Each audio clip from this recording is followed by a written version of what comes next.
The sound of shattering glass echoed through the empty church, a sound so final and sacrilegious that for a moment even I was stunned by what I had done. The beautiful framed image of Our Lady of Guadalupe lay in ruins at my feet, her serene face now fractured into a dozen jagged pieces across the cold marble floor of St. Augustine's. In the silence that followed, I could hear my own ragged breathing, smell the faint traces of incense that always lingered in this place, and feel something shift in the atmosphere around me. That's when it happened. A warmth began to spread across the shattered glass, a soft glow that shouldn't have been possible, and as I stared in disbelief, a single drop of what looked like blood appeared on the largest fragment, then another, and another. I backed away, my anger instantly replaced by a primal fear. What had I done? And what was happening now? My name is Miguel Reyes, and until that cold February night in Chicago, I had never believed in miracles. I had stopped believing in much of anything at all. The path that led me to that moment of desecration began years earlier, though I didn't know it at the time. It's only now, looking back, that I can trace the threads of fate that brought me to that church, to that sacrilegious act, and to what followed, an experience that would forever change the course of my life. I grew up on the south side of Chicago, the only child of deeply religious Mexican immigrants who had crossed the border when I was just 2 years old. My parents had brought little with them, except their faith and a small image of La Virgen de Guadalupe that had been in our family for generations.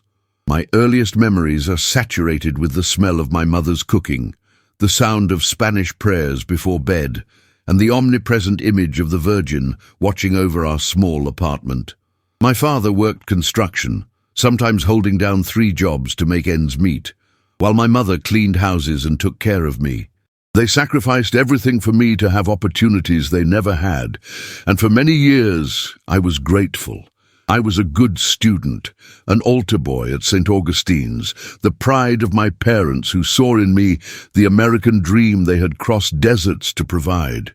"Miguel," my mother would say, as she tucked me in beneath the watchful eyes of the Virgin's image that hung above my bed.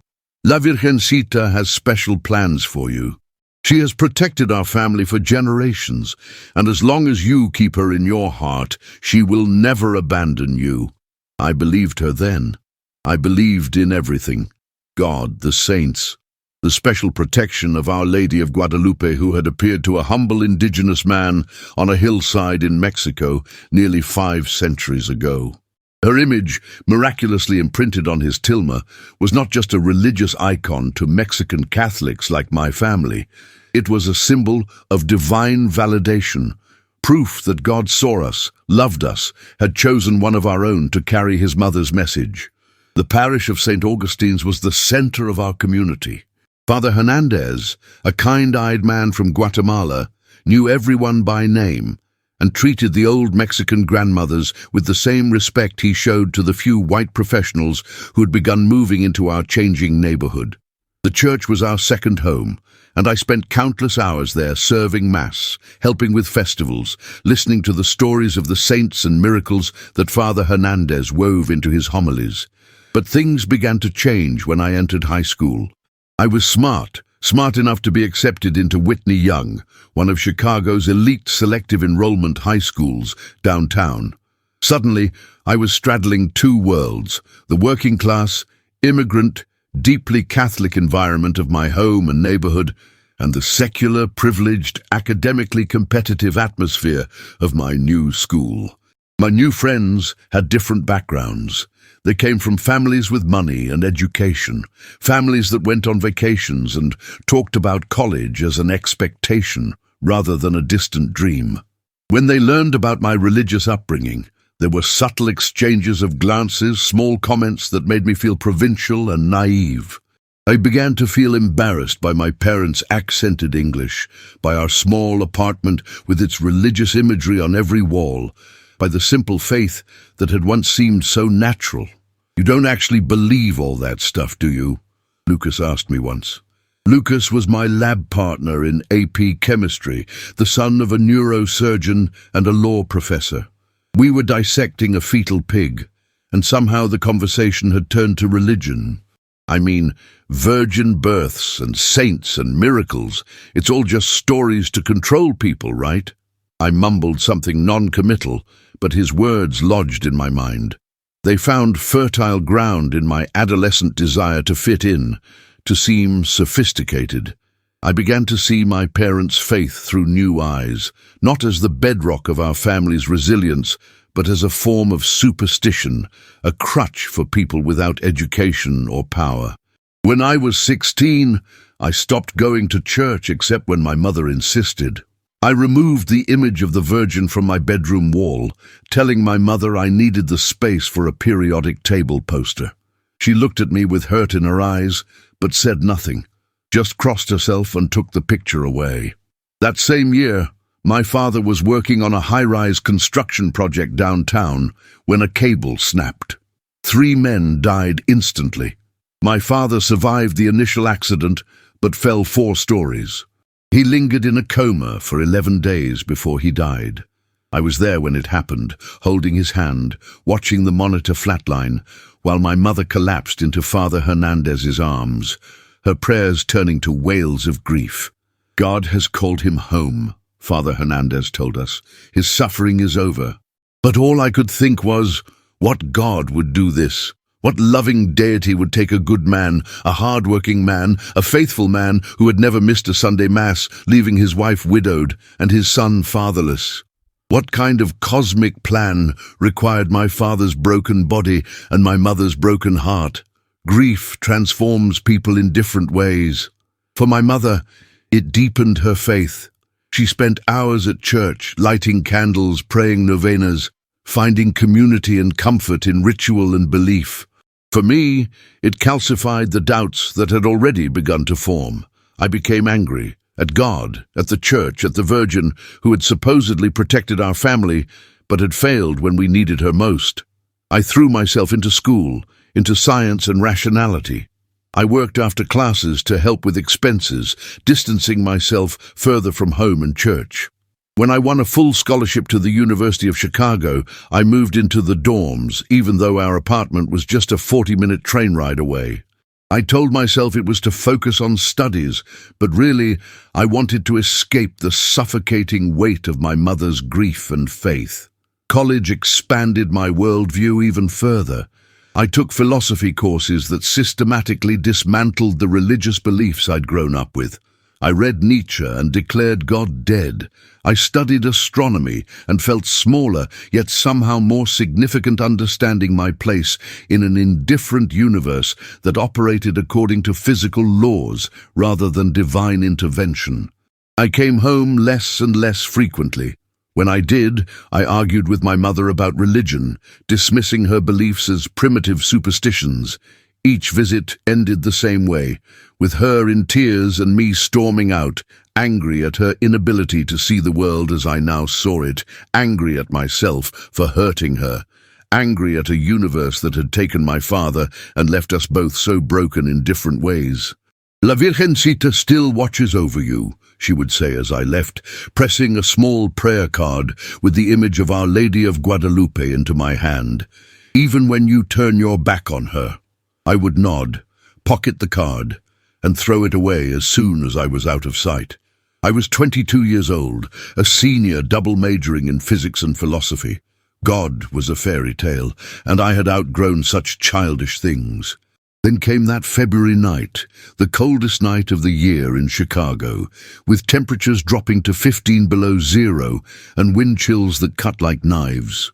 I was walking back to my apartment after a late study session at the library when my phone rang.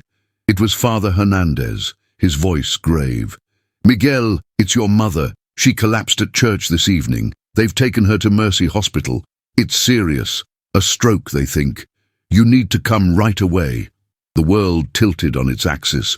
My mother, the only constant in my life, the woman who had worked her fingers raw, cleaning other people's houses to give me a better life, the woman whose faith I had ridiculed, whose love I had taken for granted. I called an Uber and spent the 20-minute ride in silent panic, making deals with a God I didn't believe in. When I arrived at the hospital, Father Hernandez was waiting outside her room. His face told me everything before he spoke a word. "I'm sorry, Miguel. She's gone." It happened very quickly. She was praying in front of the image of Our Lady when she collapsed. At least she didn't suffer. I pushed past him into the room. My mother looked small in the hospital bed, smaller than I remembered. Her face was peaceful, one hand still clutching her rosary. On the bedside table was a familiar object, the family image of Our Lady of Guadalupe that had hung in our home for as long as I could remember. Something broke inside me then. Not grief, that would come later, but a rage so pure and consuming that it blotted out everything else. Rage at my mother for dying, at God for taking both my parents, at the Virgin for her hollow promises of protection. I grabbed the image of Guadalupe and stormed out of the room, ignoring Father Hernandez's calls to come back. I walked for hours in the bitter cold, my tears freezing on my face, clutching the image so tightly that my fingers went numb. I walked until I found myself standing outside St. Augustine's Church, the place where I had served as an altar boy, where my parents had been married, where my father's funeral had been held, and where, just hours earlier, my mother had spent her final moments. The church was technically closed, but I knew about the side door that was often left unlocked for those seeking late-night prayer. The interior was dim, lit only by the red sanctuary lamp and a few votive candles flickering at the feet of various saints. I walked down the center aisle, my footsteps echoing in the empty space, until I stood before the large, beautiful image of Our Lady of Guadalupe that dominated the side chapel. The Virgin gazed down at me with what I had once thought was compassion, but now seemed like indifference. Her hands were clasped in prayer, a gesture that had once comforted me, but now felt like mockery. The golden rays that emanated from her figure caught the candlelight, making it seem as though she glowed from within. "You were supposed to protect them," I said, my voice echoing in the empty church. "That's what they believed, that's what you promised, special protection for those who honored you." I looked down at the smaller image I still clutched in my hand, the family heirloom that had witnessed generations of my family's devotion. "They gave you everything," I continued, my voice rising. "Their faith, their prayers, their lives. And what did you give them? My father died broken on a construction site. My mother died alone in a church. Where were you then? Where were you?" The last words came out as a shout. Then, in a moment of blind fury, I hurled the family image against the larger portrait on the wall. The sound of shattering glass echoed through the church as both frames cracked, sending shards of glass cascading to the marble floor. The larger image of the Virgin remained on the wall, but its protective glass was spider-webbed with cracks. The smaller family image lay in ruins at my feet, and that's when it happened. As I stood there breathing heavily, staring at the destruction I had caused, a strange warmth began to emanate from the broken pieces on the floor. At first, I thought it was a trick of the light, the votive candles reflecting off the glass fragments. But then I saw it clearly, a soft golden glow spreading across the shattered pieces. As I watched in disbelief, a single drop of what looked like blood appeared on the largest fragment of my family's image, then another drop, and another. Soon, tiny droplets of blood were forming on several of the glass pieces, merging together to form small rivulets that began to move with purpose across the marble floor. I backed away, my mind racing to find a rational explanation. A hidden reservoir of paint in the frame, some chemical reaction triggered by the impact, but there was no explanation for what happened next. The droplets of blood began to move together, joining into a small pool that grew with each passing second. The blood didn't behave like normal blood. It moved against gravity, flowing upward to reform the shattered image piece by piece. Within minutes, the broken family portrait of Our Lady of Guadalupe was whole again, hanging impossibly in mid-air before me, surrounded by a golden light that couldn't be explained by the few candles in the church. And then I heard it, A soft voice, gentle as a summer breeze yet clear as a bell, speaking not in English or Spanish but somehow understandable to me nonetheless. "Miguel," the voice said, and though it came from nowhere and everywhere at once, I knew without doubt it emanated from the restored image. "Why have you forsaken the faith of your parents?" I fell to my knees, my scientific mind scrambling for explanations, even as some deeper part of me recognized what was happening. This was no trick of light, no hallucination born of grief. The impossible was unfolding before me. "This cannot be real," I whispered, my voice trembling. "You cannot be real." "I have always been real," the voice replied with infinite patience. "Just as your parents' love for you has always been real, just as God's love for you has always been real, even when you turned away from it."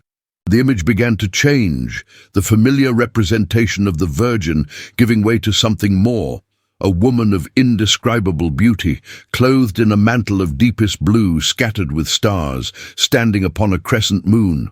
Her face was young and gentle, radiating love that seemed to pierce straight through my chest. "Your father did not die alone," she continued. "I was with him in those final moments, easing his passage. And your mother, she came to me willingly, joyfully, ready to be reunited with her beloved husband. Their faith was not in vain, Miguel. It sustained them through hardship, gave them purpose in suffering, and led them home when their time on earth was complete." Tears streamed down my face now, hot and bitter. "But why take them? Why leave me alone? If you're so powerful, why not save them?" The apparition's face softened with compassion. "Death is not an ending, but a transformation. Your parents live still, in a place beyond your imagining. Their prayers for you continue, their love surrounds you still. And you are never alone, Miguel.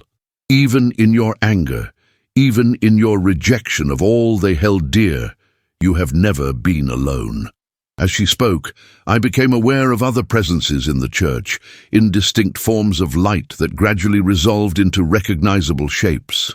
My father, looking young and strong as he had been before the accident, his familiar smile crinkling the corners of his eyes. My mother, her face free of the worry lines that had etched themselves deeply over the years, looking at me with undiminished love. "Mijo," my mother's voice echoed in my mind, though her spectral lips didn't move. "We have always been with you. We have watched you grow, celebrated your achievements, worried for your soul. The distance you felt was not of our making, but of yours." My father's apparition nodded in agreement. "Faith is not the absence of doubt, son. It is the choice to trust beyond what can be seen or proven. Your science has not disproven God. It has merely revealed the elegance of his creation. I wanted to reach out to them, to feel their embrace once more, but I knew instinctively that they existed in a realm I could not yet touch. Still, their presence filled me with a warmth I hadn't felt since childhood, the security of being completely loved, completely known. "Your path has diverged from theirs," Our Lady continued, "but all paths eventually lead back to the source of all being. Your questions, your doubts, even your anger, these do not separate you from divine love. Nothing can do that. Not death, not sin, not even the deliberate rejection of faith." The broken glass on the floor began to move again, this time rising into the air and reforming into the frame that had protected the larger image on the wall. Within seconds, it was whole again, without even a hairline crack to suggest it had ever been damaged. "This is my message to you, Miguel Reyes," the Virgin said, her voice gaining strength. "Just as this glass has been made whole, so too can your spirit be restored. The choice is yours, as it has always been. I cannot force faith upon you. It must be freely given. But know that whatever you decide, you are loved with a love that transcends understanding." The golden light began to intensify, becoming almost too bright to look at directly. I shielded my eyes, and when I looked again, the apparitions of my parents were gone. The image of Our Lady of Guadalupe had returned to its normal appearance, though it seemed to me that her painted expression now held a hint of a smile that hadn't been there before. The family heirloom that I had shattered lay on the floor, completely restored, not a scratch on its frame or glass. I picked it up with trembling hands, half expecting it to disintegrate at my touch, but it remained solid, whole, the colors of the image somehow more vibrant than I remembered. I sank into a pew, cradling the restored image, my mind reeling with what I had witnessed. The rational part of me, the physics student, the skeptic, searched desperately for explanations. A grief-induced hallucination, a waking dream. Perhaps I had struck my head when I entered the church and imagined the entire episode, but the evidence was in my hands. The image that I had destroyed was now perfectly whole. And something else had changed too. A weight I had carried for years, a knot of anger and grief and rejection, had loosened in my chest. I don't know how long I sat there in the empty church, my thoughts tumbling over each other. Dawn was breaking when I finally rose, the first grey light of morning filtering through the stained glass windows. I placed the family image of the Virgin carefully in my pocket and walked to the baptismal font near the entrance. The holy water reflected the strengthening light as I dipped my fingers in and for the first time in years crossed myself with deliberate intention. Father Hernandez found me still sitting in the church when he came to prepare for morning mass. He approached cautiously, perhaps fearing another outburst of grief-stricken rage. "Miguel," he said gently, "I've been looking for you since you left the hospital. I was worried." I looked up at him, seeing him properly for perhaps the first time in years, not as a symbol of an institution I had rejected, but as a man who had known and loved my parents, who had tried to offer me guidance when I had needed it most. "Something happened here last night," I said, my voice hoarse, "something I can't explain." He sat beside me, not pressing, just present. After a long moment, I reached into my pocket and withdrew the family image. "I broke this," I said simply. "I broke it and the glass on the main image too. I was so angry. At God, at the church, at everything my parents believed in. But then, words failed me. How could I describe what had happened? How could I expect him to believe it when I still wasn't sure I believed it myself?" But Father Hernandez didn't seem surprised by my hesitation. He merely nodded, as if confirming something he had long suspected. "The sacred mysteries reveal themselves in different ways to different people," he said. "Some people live their entire lives in faith without ever witnessing what you might call a miracle. Others experience a moment of divine intervention that changes everything. These experiences are gifts, Miguel, meant to help us along our way, but they are not the destination themselves." I turned the small image over in my hands. "I don't know what to believe anymore." "That," he said with a small smile, "is actually an excellent place to begin. True faith isn't about certainty, it's about openness to possibility.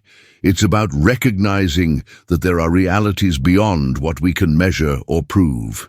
We sat in silence for a while longer as the church gradually filled with morning light. Then Father Hernandez stood. "Will you stay for Mass?" he asked without pressure or expectation. I hesitated, then nodded.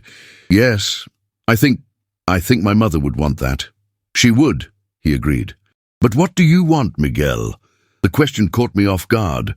What did I want? After years of rejecting my parents' faith, after a night of inexplicable experiences, after losing the two people who had loved me most in the world, what did I want? "I want to understand," I said finally, "not just with my mind, but with my heart. I want to understand what my parents knew, what gave them strength. I want to understand what happened here last night."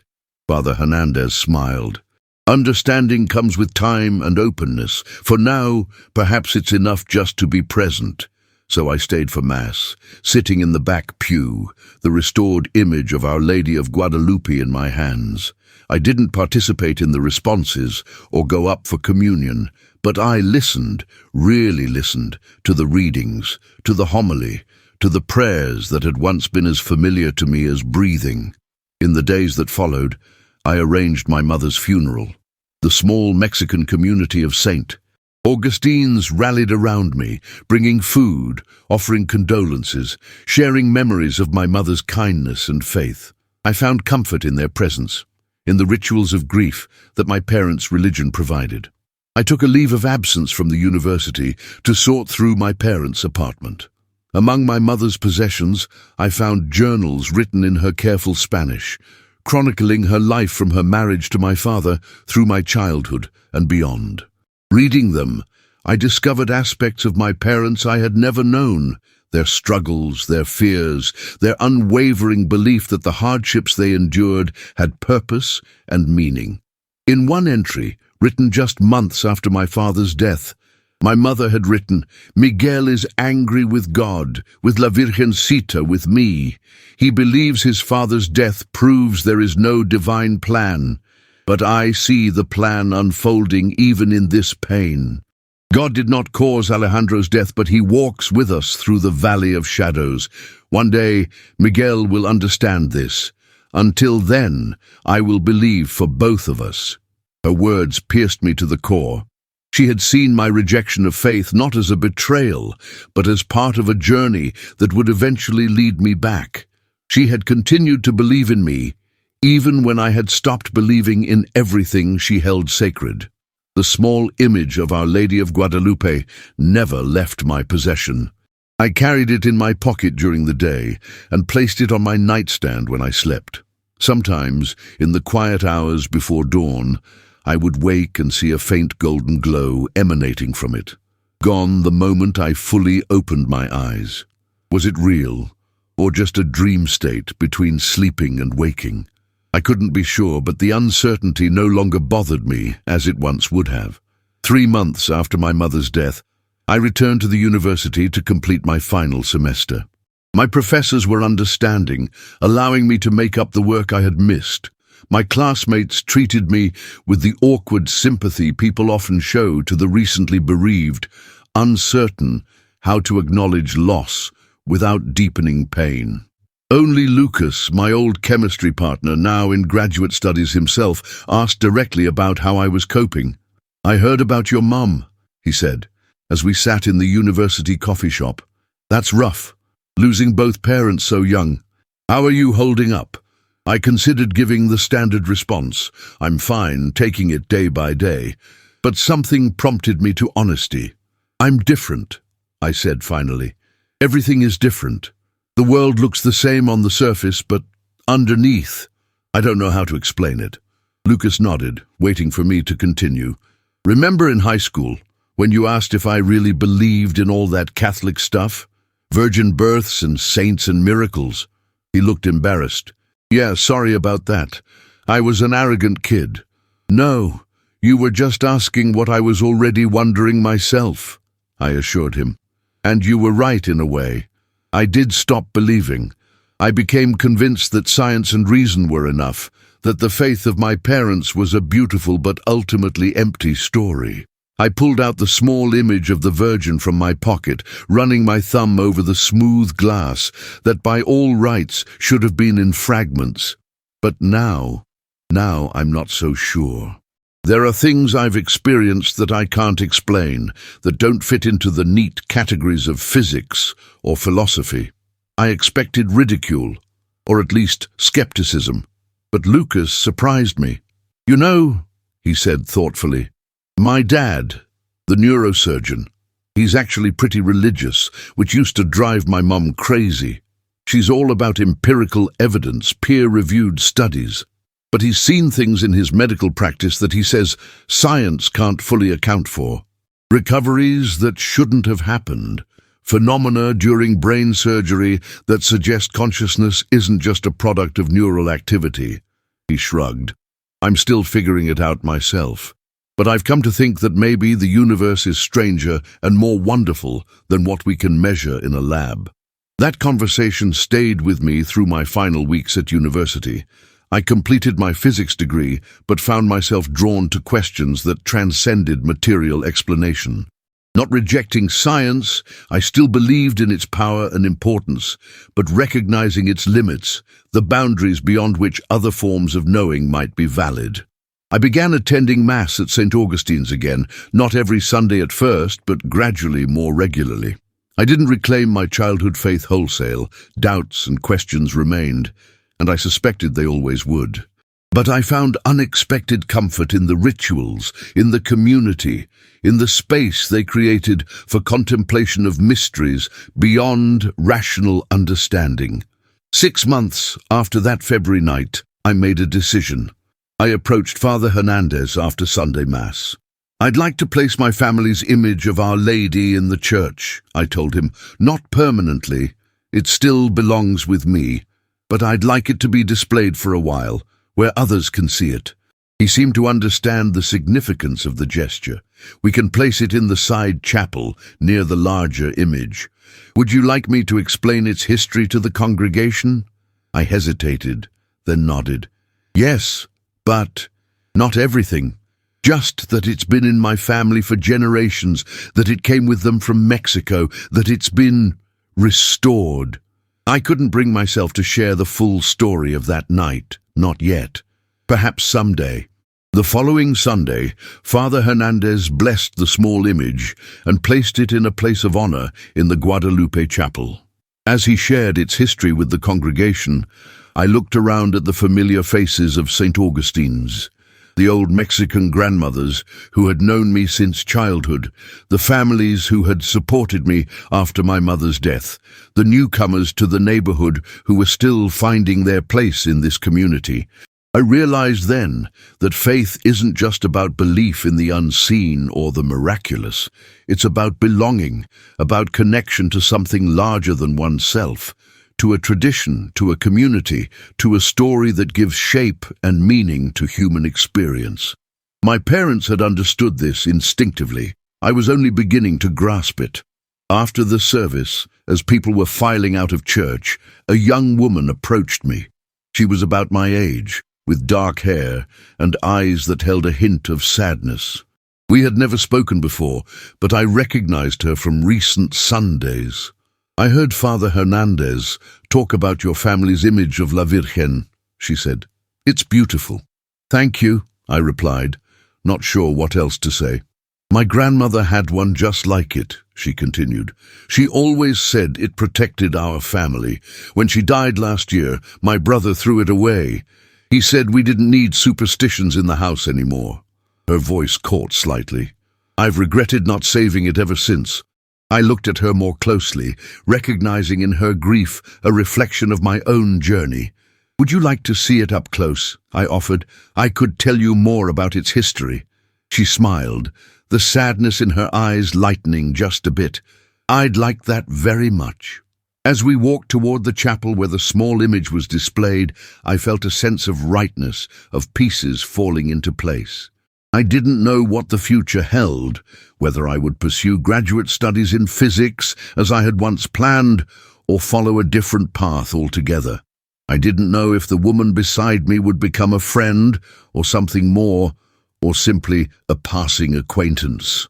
I didn't know if I would ever experience another miracle like the one that February night, or if that singular event would need to sustain me through future doubts and questions. But I knew with certainty that I was exactly where I needed to be. The image of Our Lady of Guadalupe had been broken and made whole again, just as my understanding of faith had been shattered and was now being reformed into something new, something that encompassed both the rationality I had embraced in college and the mystery I had witnessed in an empty church on the coldest night of the year. My parents had been right all along. La Virgencita had never abandoned me, even when I had turned my back on her, and in her patient waiting, in her gentle persistence, in her miraculous intervention when I was at my lowest point, she had taught me the most important lesson of all, that love, whether divine or human, does not depend on worthiness or reciprocation. It simply is, constant as the stars, enduring as faith itself. As we reached the chapel, the late afternoon sun streamed through the stained glass windows, casting prismatic patterns across the floor and illuminating the small image that had changed my life. For just a moment, I thought I saw that familiar golden glow surrounding it. a silent reminder of promises kept and paths restored. "It's miraculous, isn't it?" the young woman whispered beside me, her eyes fixed on the image. I smiled, hearing layers of meaning in her simple question. "Yes," I said, "it truly is. Have you ever experienced a moment that changed everything you thought you knew? A moment when the impossible became possible, when your certainties gave way to a larger truth? If Our Lady has touched your life, share your story in the comments. And if you're still searching, still questioning as I was, know that you're not alone on that journey. Perhaps the greatest miracle is that grace finds us exactly when we need it most, often when we least expect it."